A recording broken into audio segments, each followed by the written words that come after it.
My Gavanan Melanine, and well met indeed. I am Arakir Guldur, the head of the modding team behind Divide and Conquer, and welcome back to Divide and Conquer as we continue on as Dale in this campaign where there were no preset wars or preset alliances. Unfortunately, I recently alt-tabbed out just to close Discord before I started recording, and for those of you that don't know, the game always wigs out if you had zoomed in on the map and then alt-tab out. When you come back, it totally screws the map over, and I've never understood why or how. Now, what you will note is that the under level, if you will, the base of the map is still accurate. As you can see, I am currently looking at the right-hand border of Mirkwood. I'm heading out through Ravanion to the Sea of Rune, also called the Runar, which literally means Sea of Rune in Sindarin, if you're interested. But the overlay map totally screws over, and for some reason, all we've got is a massive view of Linden. It's just totally out of sync. Now, it does sort itself out if you go into a battle, and if you want to see what it looks like, just watch the last 10 seconds of the last video. I could have quit out and loaded in, but I was enjoying the song that was playing. How sad is that? And so I didn't want to change the song. Oh dear. Well, if you are interested into our foray into the Dalesmen, we have defeated the Dwarves of Erebor. We are allied with Rune, we are allied with Dorwinion, and we are beginning to form an army that's going to head off to Dol Guldur and capture it for the great and good of our nation and humankind, indeed. And that's where we are, actually, but as we are at an end turn, I can actually get retraining done on those, so we will do that. And as we head around, for those of you that are interested, I am going to continue both the Warhammer 2 Empire videos, despite them lacking in somewhat popularity compared to DaC, but that's okay. And I'm also going to continue the Shogun campaign. In fact, I'm going to record that shortly after this one, and see if I can save Uesugi Kenshin. I doubt it. Thank you to those of you who showed support for the Shogun video. I thoroughly enjoyed it, and I am pleased that you guys have got some fun and thrill out of it. I am also looking forward to starting up a new normal DaC campaign once Dol Amroth ends, and I think we'll revert to the standard vote system. But then, as ever, I might just cheat and change the answer to what I want at the end, if the votes are very, very close together. Normally, when I've done votes on the channel, there's always been two nations who are really, really close together and tied for it. It's always been like 1 or 2 votes in it, even right up there when like 200 people are voting. There's normally 1 or 2 votes that separate two factions. And so I tend to step in, and in that instance, I just choose the one that I like the most of the 2 that were the high flyers. So we will see, we will see. But of course, the next version, the next campaign that I do will be very, very close to the release of version 2, which we hope to be in the first quarter of 2018. Much will depend on, well, not really. I mean, at the moment, the kind of situation is that we could kind of release version 2 right now. There are some polishing aspects that we would like to release, and there's a few other bits and bobs, but that's kind of stuff that we could do in a weekend if we all just like did bits and bobs. It's nothing massive and major. But the one thing is we do want to get the Erod Lewin script out just to really add some extra depth to the Angmar, Northern Dunedain, Bree, well, why am I saying it like that? The Eriador arena. We just want to add some extra depth to that for version 2. Now, but unfortunately, the Erod Lewin script can only be implemented by Racer. He's the only person that can do scripting on the team at current, or in detailed scripting. I can do very, very basic and minor, and I believe so can Hummingbird and the Elite Dwarf, actually, and possibly RK. I think we've all got a basic understanding, and we could copy and paste existing scripts and get them to work for us. But we could not create something as detailed and in-depth as the Erod Lewin script. And orders, my lord. Orders. Joining to battle. There we are. We'll take Winterinior before the day is out. Your orders, my lord. Oh, it's got nothing in it. But we need Racer to do the Erod Lewin, and so we are hoping for the Erod Lewin, but if it's getting through the months, because he's been very, very busy of late, very, very busy, and if we get closer and closer to the end of the first quarter and he hasn't really shown up for a while, we may just decide to go for it without Erod Lewin. So do watch this space. We don't have any money at the moment. We need to wait 1 more turn, and then we will be able to retrain. I'll bring all of these guys back, and we'll retrain them in the capital, and then we'll head out. I can't remember who I'm sending. One of these guys is going to go and lead it, aren't they? Yes, my lord. Should we send Brand, or should we send Vidasith? Or should we send both? Just leave a captain to take Winterinior. Oh yeah, look, Bane's knocking around over there. Oh, I can't do it on this turn, actually. Oh, that's okay. We've got a long time before we need it. But yeah, you guys are going to come back, and you're going to lead our Dol Guldur army. which I believe I counted down the spaces of the army to the letter. I'm not entirely certain. I also, here's my question for this video. I am at a complete loss of what to do for the next lore video, and I'm kind of throwing around ideas of like, I know a long while ago I said about doing lore videos more often but make them shorter, and so I could cover much smaller topics, such as, for example, you could talk about the Hornburg in one video, and just you could talk about all the events that happened at the Hornburg, so that people could watch that separately from the like Rohirrim video, where obviously the events of the Hornburg's past intertwine with the Rohirrim. So the Rohirrim history video covers the Hornburg, but you could cover the Hornburg in a unique one-off video. And so you could do little things like that and cover small, minor aspects. A lot of people have asked me recently to... Like, obviously, the Nazgul are always very, very popular. People always want to know about the Nazgul. Unfortunately, we don't know really anything about the Nazgul, so a video on them would be very, very short indeed. And I'm always wary of that, sorry. Oh, don't do that yet. But I'm really interested to hear your thoughts, and if there are areas where you would like to know more, or if there's specific storylines you think I should cover. So for those of you that know Lord of the Rings very well, and perhaps you have been knocking around my channel and there's various things you like, if there are areas you think I should cover, I'd be very welcome to that. I'm coming up as a loss for ideas, and it's bothering me actually. So I'm very, very open to ideas, and if indeed you're not someone who's familiar with the lore and you just want to know more about a topic, then by all means please let me know what areas you would like to know more about, because I'd like to cover those kind of things. So do let me know, because I am very interested. I want to know what you guys want to know. Because the reason I say that is because, as I've discussed before, in regards to the lore videos, I've covered everything that I had a personal interest in. So everything that I knew, the bulk of it off the top of my head, I had to just research bits and bobs. I've covered most of that stuff. I'm now down to the things where I have to research the entirety of the episodes. For example, I obviously know of the Sons of Fëanor and the events of the First Age, and I could talk about it, say, in a pub with my friends without any trouble, and we'd have a discussion about Fëanor, for example, although that never happens because none of my real-life friends like Lord of the Rings as much as I do, and they all just think they're films, which is very disappointing to me. But anyway, I could cover those kind of things easily in a pub chat, or if we were just talking on Discord or someone said, oh, what do you think about this? I could chime in. But I couldn't devote a video to those kind of subjects, like the Sons of Fëanor. I couldn't devote an entire video to that without researching it, or I would say things wrong. And I don't want to say things wrong. Your orders, my lord. I absolutely love knowing things, which is a strange way of describing it, but that's just how it is. I really like to have knowledge and information on topics and subjects, and I've loaded up Warhammer. I've started playing Warhammer. There's like a niggling feeling inside of me that just constantly says like, oh, why is that like that, and who is this person, and it makes me want to know more about them. And I have that for all sorts of things. And I do indeed have it for Lord of the Rings. But the problem is Lord of the Rings is so vast that unless you really devote an almost educational level of study to it, it's very tricky to keep on top of it. It's very tricky to retain some of the information, I should say, I suppose.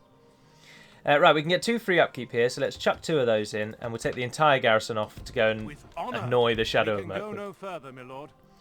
There's no one up here. I was tempted to take those guys out of Cirith Ungol. Oh yeah, it still lights us if we do. Yeah, you guys head down here, we'll boat you over. No point sitting up there, costing us money. You can get free upkeep. Is it 2 or only 1? Have they got a... What's the Dwarven one called? Miner's Quarters. Yes, 3 free upkeep up here. Go for it, get the lot. You guys can also be boated across then. As you wish.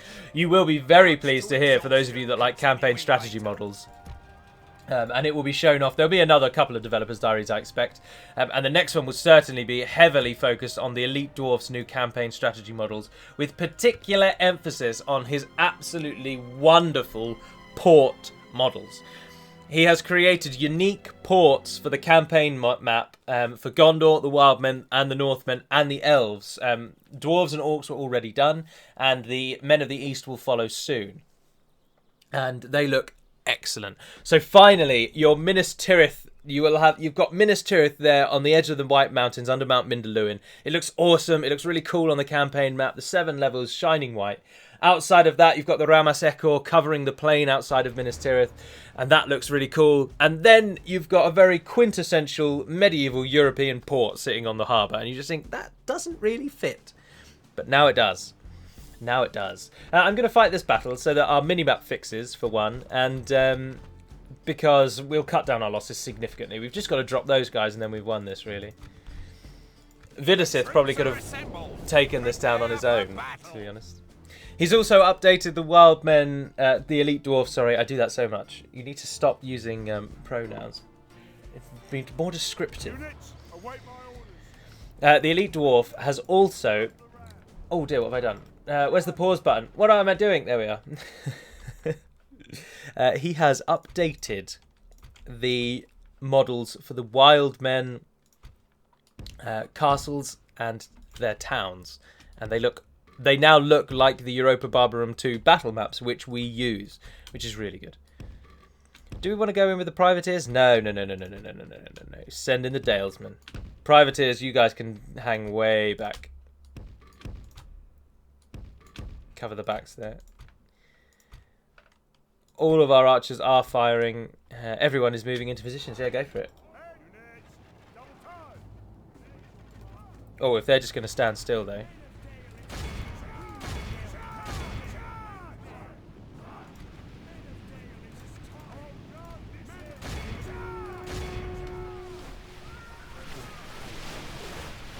Now, they would have punched in pretty deep, that is true, but the Billmen will now ruin them.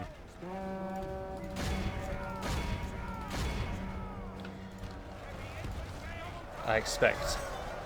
Billmen are an anti-cavalry armour-piercing unit, and they are going to slaughter these privateer cavalry, he says, with not real base confidence. Welcome to the small Motte and Bailey, or Keep, as we've now called them in our game in Divide and Conquer, because Motte and Bailey is a little too European. A little too medieval, rather, sorry. Although, did they call them Motte and Baileys outside of Europe, or is that a very European name? Did they even have Motte and Bailey castles outside of Europe? Of course, a Motte and Bailey castle is given that name because it has 2 features, a motte and a bailey. The bailey being the keep, and to a lesser extent the hill on which it is built, I believe. And then the motte. Oh, I don't know, actually. I wanted to say then that the motte is just evolved in time to be the moat, but I don't actually know that. I just know that a Motte and Bailey is characterised as being a keep atop a hill with normally a moat surrounding. And it's a very simple style of castle that the Normans brought to, certainly to England. With the conquest of William the Conqueror. Right, well, our Dalesmen in the middle there are just getting out, like, totally outnumbered, and it's doing them. They're dying. So we're sending the privateers to assist. The cavalry has done very well, which actually, to be honest, was expected because they are also armour-piercing. So as much as the Billmen are giving it to them, they're giving it right back. But I'm surprised the Billmen over here are taking as many losses. I mean, bandits are still useless. I mean, they're not actually that bad, really. 5 and 8, that's not bad. 5 attack, 8 defence. These privateer mercenaries, though, they are going to ruin these bandits, let me tell you that. Should we just double check their stats? 9 attack, effective against armour, 17 defence. Bandits are going to die. Pull those out, speed it up. Good tidings. The enemy general lies dead.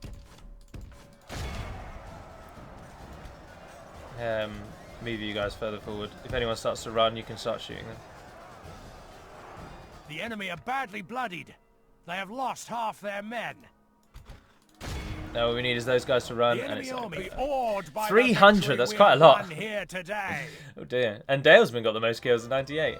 I didn't do that very well at all. I should have let us shoot more. But I couldn't risk the cavalry hitting our archers because they would have decimated our archers. And archers are very valuable in this game. Very valuable indeed.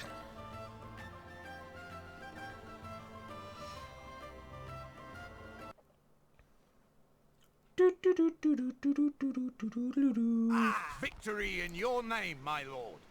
We Perfect. have conquered. Our border with Ruin is established. Somebody also asked me recently, why do I never accept adoptions? Because money can't be a problem for me now, and they can act as governors, which is very useful. Your orders, my And lord. unfortunately now, for This me, it's tower just will habit, keep really. vigil over the lands. I am so used to boyding off adoptions that it's just second nature that I don't take them on now. Which isn't very good, I suppose, but... Yes, my lord. Also, they do cost money. I mean, I know we've got loads of money, it doesn't really matter, but they do cost money. I mean, that is a factor you have to consider. Yes. Like, for example, have we got a standard Dale General anywhere, actually? I don't think we have. Oh, we can train one, though, and we can see their stats from there. They have a 300 upkeep per unit. Compare that with our militia tier at this level. You are paying an extra 100 on average over your militia just for your general. And if you're just then going to leave him in a town, it's not that great. I mean, yes, generals do now get courtesy of hummingbirds. A good idea, about probably a year ago now. For a long time, generals get free upkeep in towns if you build the town hall building. And Yes, my lord. so you can make them have free shall upkeep. And continue so then actually tomorrow. I've just argued myself out of my own point, haven't I? That was silly. Oh dear. We're doing all right. Otherwise, we're making an obscene amount of money, to be honest, because the Grasgard changes haven't taken place in this version yet, and of course, Erebor and Kirig Gathol are two very wealthy provinces. Basically, every custom settlement is a wealthy province, and you can guarantee that. So if you're not sure where to attack next, always target custom settlements because they're always often the largest size town or city that they can be, and this gives them a huge advantage in terms of wealth. We can go no further. But we're at another retrain, so we can only do 3 at once. More Athala Rangers, definitely take those on board though. We build our army out of this, probably leave the Dalesmen behind for the 2 generals and take everything else. Oh no, we'll definitely leave those Rivermen behind. Yeah. Tell you what I have been enjoying, it's just total side note, popped into my mind, is the Star Trek series on Netflix is very enjoyable. I recently gained access to Netflix. I thought £8.99 per month was not too bad for the amount of stuff. And the amount I have watched it in the past month has more than paid for itself. But and I've really enjoyed that Star Trek series, actually. Very, very enjoyable. And I am really looking forward to any news that we might get on this Lord of the Rings TV series. I trust that you will all keep me posted, because I'm not very good at scouring the web. In about a month, I'll probably think, oh, I wonder if any more news has come of that Lord of the Rings thing. Oh, the Wood Elves are doing well. Your command. Very unheard of. My lord. As you wish. We'll make camp here. Burkalpis has built us a port. And can get a mason's hall over there. Very nice. Burmarlinge. Trading post and farms. Thank you very much, sir. Talathang. Trading post and farms. Exactly the same. And Ilanin has built a port as well. Go for a shipwright and then some farms. Oh, no. Let's make it cheaper first. Oh, our garrison is recruited there. Perfect. Your orders, my lord. Welcome to Bur Alge. Now we finally get to turn the tables on you dirty bloomin' Guldurian scum. Set sail. Otherwise, I think it is again just a retrain around the world, unfortunately. Oh, I forgot to move you. And your army could do with not being in Winter Nior. Although castles get quite a lot of upkeep because you gain an extra upkeep slot from the castle itself. Again, emphasising them as very military-focused locations. And if Rune ever decide to backstab us, Winter Nior and Skarn are going to be our front, which is a shame. Because Skarn is a village and a very big region. It's very difficult to defend. Whereas Winter Nior, they get shepherded on the southern side of the forest because it takes longer to walk through the forest, and you're protected from the west slightly by the river. Gives you a bit of protection. Although it is on the coast, so they can sail and attack you. But in this version of version 2, when I started the Dale campaign, Rune, Dorwinion, and Dale hadn't really been set to attack by sea. So it doesn't happen very much, unfortunately. But it will do in future versions. What the hell are you doing knocking around my land there? Yes, my lord. You are but an ally. So This tower be an will ally. keep vigil over the lands. Why does Winter Nior dislike me? Ah, because it's highly Shadow of Melkor. That's a shame. Your orders, my lord. To We will battle. take Bur Alge, thank you We very shall much. prevail. Yes. And our army is pretty much ready. Once those Athala Rangers arrive and our general gets back, we can sail down and head for Dol Guldur. My these guys are just going to jump across the Bur Isles, so we're heading to that. Your will, my lord. This is probably where I'd disembark the army to head for Dol Guldur as well, actually, so ties up quite nicely. Various other aspects of modding that are happening behind the scenes. There's a couple more region changes, specifically with Ilanin here on the right-hand side. Ilanin at the moment is a long rectangle, as you can see, but instead it's going to be changed slightly to be more of a square. And the region of Råberg, which is just at the bottom right of the screen at the moment, that's going to extend up to the river, which actually is going to cause a bit of a problem because it's going to then have a port, and the river's going to need expanding. I didn't think of that. Oh, that's annoying. So there's that. Also, we have come to the decision. What you should note, for those, I've seen a couple of people make reference to this and they maybe don't realise, is in version 2, invasions are going to be removed. And if you want to turn them back on, you will have to install a submod. Which I have noticed from a few comments, some people have not yet received that news. So, with the men of the East gaining their own culture now, that is in part because there no longer are invasions to worry about. Previously, one of the main reasons for keeping invasions is because it ensured, in keeping men of the East as the Shadow of Melkor culture, is because it ensured that Rune, Harad, Umbar and Khand could all join in invasions. Whereas now that's no longer a factor. We need to do something else. We've got a lot of archers, though. That is very archer heavy. Can you have too many archers? You probably can in this instance, though. I would suggest swapping out something like the woodsman and taking the Athala rangers that are going to train. Your orders, my lord. Oh, you can go quite a way down. Screw it. We'll gain that extra distance. The Athala rangers can just stay as a garrison. Chuck some billmen in there. In another turn, we'll besiege that. So now that invasions aren't a thing, it doesn't matter that Rune, Harad and Khand can join into their own culture. But the reason I leave Umbar out of that secondary list there is because we are going to actually give Umbar the Númenórean culture. Now, for the longest time, we fought tooth and nail to suggest that Umbar are not Black Númenóreans or Dark Númenóreans, depending on how you want to say. And they are still just Haradrim, but we've given them a bit of Númenórean flavour just to differ them from Harad as a faction. Well, as time has gone on and as DaC has developed, it's become increasingly more apparent that whilst no one has ever fully admitted it, we have entirely created a Black Númenórean faction in Umbar. Now, I am not admitting that they are a Black Númenórean faction. I am simply suggesting they have Númenórean influence in their design and gameplay. However, we are now going to change them over to the Númenórean culture. We're going to test it, though, so it may not actually come out to you in version 2, but it's something we're going to just test briefly. And this is because Umbar has now very much been created as a faction whereby the point of the faction is to betray Harad, Mordor, Rune, Khand, and go it alone. Bring Númenórean supremacy to the region. I'm sorry, I wasn't paying attention to what I was building, which is why I've just gone up and down that list. And so to make that a little bit trickier, if we give them the Númenórean culture, then when you attack Harad, you will have a much harder time.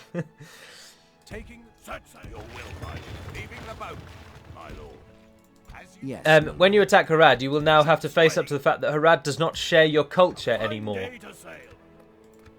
And you obviously have to then spread Númenórean culture in the south to gain what you wish. Now, your culture buildings will still look the same as Harad's runes and Khan's, or maybe we'll change Harad runes and Khan's now and keep Umbar will keep that like dark temple design from one of the developer diaries a while back, and then the other three can have a more kind of nomadic-y or like a more sort of non-Númenórean human feel to their design. Is what I suppose we can go for. Chuck that in as well. Just queue up, what the hell. It's going to be slightly longer than anticipated, but what the hell. Let's attack a city for once. Oh, who is that? Oh, Laron! Yes, we'll definitely assault the city then. We have a chance to kill you. Did it get a garrison? No, it did not. Is our army going to smash it? Yes, it is. What's Zularon's bodyguard, I hear you cry? Kumul's Shadow Rangers, interestingly. Muster your courage, men! We march into battle! There's Eowyn. Yawn, apologies. And that looks like Edoras off in the distance, actually, doesn't it? down there on the left. Start deployment. Indeed. Now, where's Ulyron coming from? Should we kill him off? Yes, let's throw absolutely everyone and everything we have at him. Because why the hell not? There's no battle time limit. Oh, there is. Oh, well. The enemy have brought up more men. Excellent.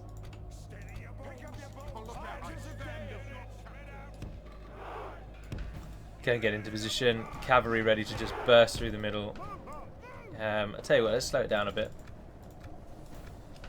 And set everyone else up. Right, you guys can pick back. You can pick up your ram again. Not bothered about that. Let's go and smash the gate. Yeah. The rest of the supporting melee forces can just move up behind you. And everyone is then moving into position, except the rivermen, who can also go up there, actually.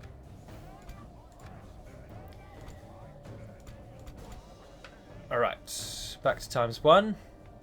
Let's do it. Into positions.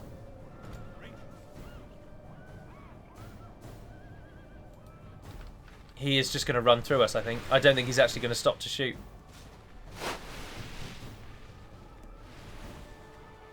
He's getting slaughtered, though, isn't he? He's really losing troops. The enemy are badly bloodied. They have lost half their men. Oh, yeah, this is a massacre. Oh, Ulyron, by the way, in version 2 does have a custom battle map model, but at the moment he doesn't. But he does have a custom one in version 2. Hummingbird created it a while ago. There we go. Oh, it's because he's standing right in front of the Royal Archers. And they have armor-piercing arrows. That last man taking arrows to the shoulder and one to the gut, and down he goes. And Ulyron stands alone. Everyone takes aim, and the arrows whistle in from all sides. He's shrugging them off, and he's down. Without him, his troops will lose their will to fight. Field littered with the arrows. You can turn the arrows on, if you will, and El Monstero, one of our testers up until a while ago, he created a submod that allows you to have permanent arrows. But the problem is it creates... oh, there's a church in this town. It creates, unfortunately, a rather game-breaking and immersion-breaking feature. Oh, not immersion-breaking, that's what I'm combining the church with my... The game cannot really handle that many arrows, and you have to have a pretty good computer in order to get it to do it. In the larger games, it just adds to the lag. And I don't personally think it's worth it. I've never really been that fond of it. Our men have reached the gate with the battering ram. Alright, there we are. Lyron's dead. The immersion breaking, of course, is the church. I don't actually know. Maybe Arcade does. It's an area I've never really known that much about. Oh, they've got names. They all appear to be called Martin, though. Martin Our men have done well. The gates have fallen. Oh, have they? Oh, sorry. Wasn't paying attention. Yes, they appear to have fallen. You don't need to be in that formation anymore. Get into position there. Let's send in the depleted and weaker armies. You guys go to there. Get the rivermen up to there. Everybody run. Are they going to come through? That's the question. Let's loose our arrows before we charge through.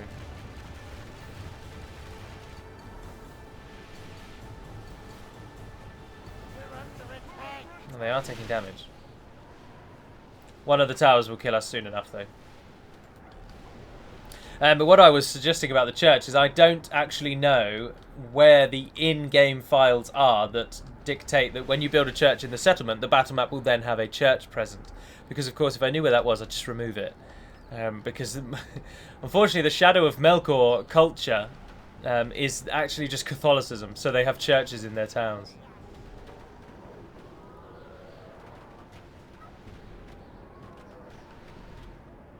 Guldur host there. Are you out of javelins? Here you are. Pick up the ram. Break through in a secondary location. What are we up to? Almost 50% of the enemy is dead before we've done anything, really. Yep, come on.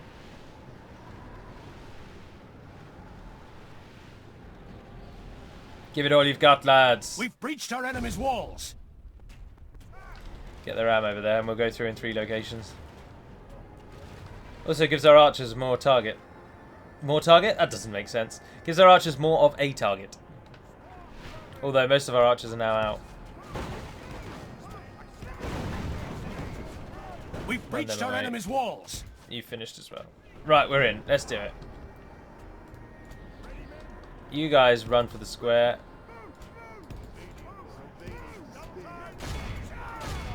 In we go. No one went through the gate. Their worth today. The enemy's walls belong to us now. Alright, we're going to win, unfortunately, a little cheesily. Our men are in command of the city. Because I don't think that the general will take ages to kill, and he might even do quite a bit of damage to the army we've sent through. As the humans take on orcs in the bitter bloodshed of the war. Sauron's overstretched his hand in the north. Every time I say Sauron, I always I'm reminded of numerous... One of the most common names to be mispronounced, I think, is Sauron. Of course, because people very often call him Sauron. But I also think that is one of the... If you were to say Sauron, it's one of the most corrected words that I've seen on the internet and my time in Lord of the Rings delving. Is that if someone says Sauron, they are immediately pounced on. But if, for example, I say Feanor instead of Feanor, then people kind of let it slide, and it'll only be one or two people that even know that that's pronounced incorrectly. But pronunciation is the thing that drives me up the wall. When I first got into Lord of the Rings, and I thought I knew a little bit more about it than the average person, we will smash the enemy. And I came onto the internet, and I too would correct the odd person about saying a word wrong. And then over time, I've just realised that it is utter folly, and it serves absolutely no purpose other than to highlight that you are one of those people, really. One of those people, in inverted commas. I mean, if, for example, Lord of the Rings was taught in universities and you had a lecturer who repeatedly said Sauron over and over and over, then it might be advisable to pull him aside and say, look, you teach this to hundreds of people. Everybody who's listening to this is going to think that that's correct, and I just can't... it would be better if you were at least pronouncing it correctly, given that you are teaching it. But obviously it's not taught in universities, and it just does not matter. If someone says it wrong, they say it wrong. Sauron obviously sounds wrong to the ear, but that's just somebody who doesn't know about Lord of the Rings, and they're just saying it how they think. It's exactly the same as if, for example, I went to Greece. Half their men. The people of Greece would be pleased that I was at least trying to speak Greek than they would be to immediately say, look, mate, I know you're trying to speak Greek, but it's not pronounced Ekaristo, it's pronounced Ekaristo, for example. And then you'd be like, you would then just think like, well, no, I'm not going to bother speaking your language, and I'm going to speak English and point at you to make you understand what I want. And so they don't do that. They're just pleased that you try and speak Greek. And it's the same here. If someone who doesn't really know Lord of the Rings wants to get into Lord of the Rings and they say the odd thing wrong, then like, just don't be so quick to bash them. Just let them live, you know. I sound a bit like a hippie there. I'm not by me. I mean, feel free to continue to correct me. I'm getting a thicker skin as we get deeper in, and I realise that there's lots of things about Lord of the Rings I don't know, and I often say things incorrectly, and people love correcting other people, and you're never going to get it to stop. It's just my musings on the matter. I should have kept this at ×6. Why didn't I keep this at ×6? I'm terribly sorry. Oh, they're running away. Oh, they're ours. Oh. I did think that might happen. We've got, obviously, we'll win, obviously. This army I'm not really too bothered about. All it's going to do is follow our main army in and try and mop up stragglers, really. Ravanian spearmen do look a bit fearsome, don't they, with all their bald heads. They look like they've ritually shaved their heads. A warrior cult, if you will, of Ravanian men. We have won here today. Now, Ular the Scarred has fallen and will no longer plague these lands. And Zun, whatever his name was, Merciful, I think that said, I can't remember. He, too, is no more. He's passed beyond the mortal realm and to go wherever orcs go. I mean, it's very much up to everyone's interpretation where orcs go. If you think orcs are created from twisted and malformed elves, which there's as much argument as any to say that's the official way, then orcs must go to the halls of Mandos. Victory! If, however, you feel that orcs are created from twisted and malformed Yes, my humans, lord. then we have no idea where the souls of humans go, so we therefore have no idea where the souls of orcs go. And if, of course, you feel that orcs are created out of the earth and are given life purely by Melkor's strength of spirit, which is a very interesting suggestion of the way orcs are created, and arguably I think the most interesting, suggesting that every orc is kind of an inanimate object that is only powered, if you will, by the sheer will of Melkor, and then, in his stead, Sauron. I do like that interpretation. I do like that one a lot. If that is the case, then of course their souls would go nowhere because they are just part of Melkor/Sauron and they'd return to that being. So therefore, there's cause to suggest if orcs are kind of powered, for want of a better word, or given life through the will and strength of Melkor's spirit and then Sauron's spirit, would it therefore not be plausible to suggest that if every single orc on Middle-earth were to die, Sauron/Melkor would become incredibly powerful because they're no longer powering all of these orcs? That's something I think that might be in case for that. But anyway, that's the end of the episode. But just to leave you, to tell you what I'm talking about, this is a custom orc port, as you will see. It does not have any significant or kind of... not significant. What word do I want? It's not got any good ships. Instead, they use rafts and barges, which is to note the fact that orcs absolutely hate water. One of the most well-documented things is that orcs do not like water. They don't go on water whenever they can avoid it, and they have a deep distrust of water for some reason. So, in reflection of that, the elite dwarf has given their ports to have a very, very crude design, and they are more just like landing barges than actual ports, which is very cool. Whereas the other nations, as you will see whenever the developer diary comes out, the other nations have very, very developed ports with actual full ships docking in them. It looks really cool. Anywho, that's the end of today's episode. Thank you very much for watching, if indeed you have. The Dale campaign is to take 50 regions, I believe.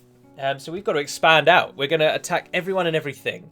Hopefully, we're going to attack people we don't normally attack, beginning with the Golden Wood. Lothlorien is my target. I want to attack Lorien and see how that goes, to be honest. I'm trying to avoid war with Dol Guldur, but the quickest way to beat Dol Guldur is to take the city off, and that's why I'm going to do that. I'm just going to take that city, turn it into a little Dale stronghold, and then Dol Guldur won't really be too much of a problem, and hopefully Dorwinion will mop them up. And then we can attack Lorien, and we can attack Anduin, and we can head south and attack Rohan possibly. But we know Rohan is a really boring slogfest to get by just cavalry after cavalry after cavalry, so I don't know. Anyway, I will actually end there. So thank you very much for watching, if indeed you have. And until we speak again, dear friends. I should also just mention, in the description of every single video, by the way, is a link to the Discord. Once you are in the Discord, you can message any of the higher ranking people to see what kind of games get played, see what kind of games you might want to play. You don't have to speak on the voice system to play games. It's not a requirement. No one is going to tell you off or get annoyed at you if you don't speak. It does not matter. You can still play games by just using the text features. That's not a problem. And of course, there are various games that you can play with myself. And if you particularly have a hankering to play a certain game with me, you can just use the @ command in any channel, really. And it will ping a little message to me saying that you've requested that you want to play a game. And then I can play a game with you if you wish to. If I have the time and if it's a game I play, of course. At the moment I'm playing quite a lot of Public G, which is what I tend to call PUBG, because I can't not see pub as being a shortening of public.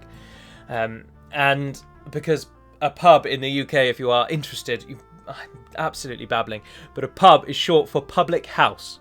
And obviously in America they're called bars now. But the pubs of Europe, or pubs certainly of the UK, are short for public house. So I see PUBG as Public G. I've always called it that. But I play a lot of that at the moment. But anyway, so there's that in the Discord, and the link to the Discord is in the channel. I also just want to say that Steam, we have a Steam group. We've had it for ages now, over a year, maybe over 2 years. It's called the Brotherhood of the Swan. There's getting on for almost 1,000 members in that group now, but I must confess that we don't use it for anything other than using the Steam chat feature to invite people to games. Because if you're in the same Steam chat window as somebody, you can join and invite them to games without being their friend. So if you join the Brotherhood of the Swan group chat, you can then be invited to